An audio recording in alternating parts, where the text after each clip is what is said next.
Yo, what is going on, guys? It's your boy Sessa here with a video here today, bringing guys the best free fonts for designers episode, year 2020, Q1. This is the first of probably like 3 or 4 we're gonna do at the throughout the actual year. It's basically where I take some new fonts, some new pickups of my own, and showcase them to you guys. So as always, the actual files or some new fonts you guys see in the actual video will be a nice little download link in the description down below for those each individual fonts. There will also be a kind of like a full one pack or one bundle where all the fonts are basically in this one simple link. If you guys want to go ahead and do that route, if you guys like them all at just one single shot, you want them all. And yeah, overall, I hope you guys do enjoy today's video here today. I think this is one of my favorite ones personally. Of course, check out the playlist for more fonts, and maybe like leave it in the comment section below, like what you've been using recently. Share it around. I mean, if you don't want to, I get it, you're a designer, you want to keep it a secret, we get those things. Regardless, love you guys. I hope you guys enjoyed today's video, and let's just get this thing going.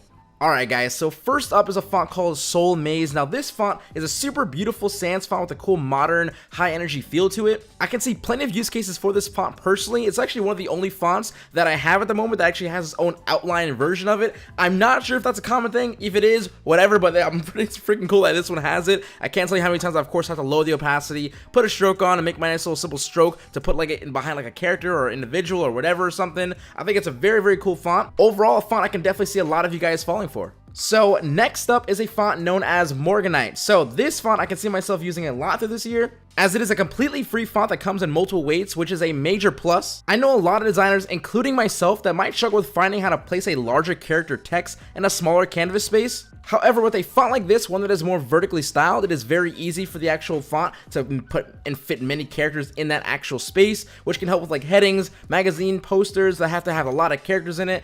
And I just think totally every designer should have some kind of font like this and one like this as well, because it comes with 18 different like, or something like 10 to 18 weights, which is like pretty massive for a font that you can use for, of course, free and personal use. Okay, so this next font is called Gasha Sans. It seems to have this really cool Russian-inspired vibe to it. I think the attention to each character having its own cool, unique, bold accent, I could see like this be used as a cool like heading text, or in the use case like a cool side margin text going along the page, of course, from the bottom to the top. All in all, it's definitely a font that's worth grabbing, and I'm sure it can fit into a lot of you guys' projects along the way for sure.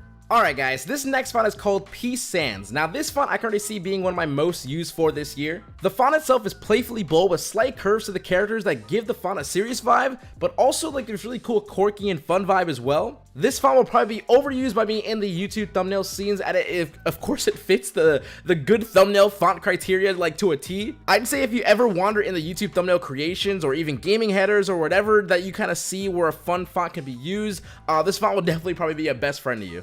Alright homies, so this next font is actually called Monument. So for me, this font here kind of speaks for itself. It's clean, it's bold, it has a really cool modernized vibe to it, and it is more of that stretchy kind of horizontal style, where I would say the font itself is more commanding of its space, so it's more like a heading font. Overall, the font itself is super clean, it's sleek, and I just think it's one of those things you can of course have in your fonts, and it just won't be a problem. It's going to definitely pop up, and you'll be like, oh, I can definitely use this.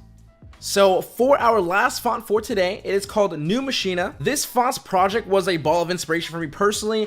It had me think differently on the use case for the actual font. I'd say, just as the project would suggest, gradients with this font by default will set a futuristic tech vibe like right from the start. Something where if you were looking to give like a different style another shot, this font can assist in a major way and probably do most of the work for you. Overall, the font definitely wasn't going to be slipping past me. Just even the different unique choices of the inner like character cuts with the N, the A, like where it cuts off, all that stuff on its own pretty much had me at download. I would definitely suggest you guys, of course, download it, give it a shot. And if you guys are not entirely sure what the use case would be, let me give you a scenario. Black background, this font, space it kind of like a bit spacious, have like one of the middle text or the subtext be a gradient. You got a tech vibe, like no joke. It's one of those kind of fonts, and I think it's super, super cool, and to give it a shot. And alright guys, that is the end of the video here today. As always guys, the fonts that you guys see in this video, all the font downloads will be in the description down below for you, of course, you guys to, of course, download, enjoy, pick which ones you kind of want. If you guys liked all of them, there will also be a pack of like all the fonts in one simple link. It'll be like all fonts in this download here kind of thing. Please just kind of go ahead and just do that if you guys wish to do that as well. Hopefully you guys all comment down what your favorite fonts you've been using lately are. As we did that last video, it helped a lot of people a lot actually. So let me put like your favorite font that you're using right now in the actual comments, and enjoy yourselves. With that being said guys, I'll talk to you guys later. Sesso HQ out. Do not forget to keep smiling, stay positive, and stay freaking productive guys. Later, and thank you so very much for all the support on this series as always. Talk to you guys soon. Later.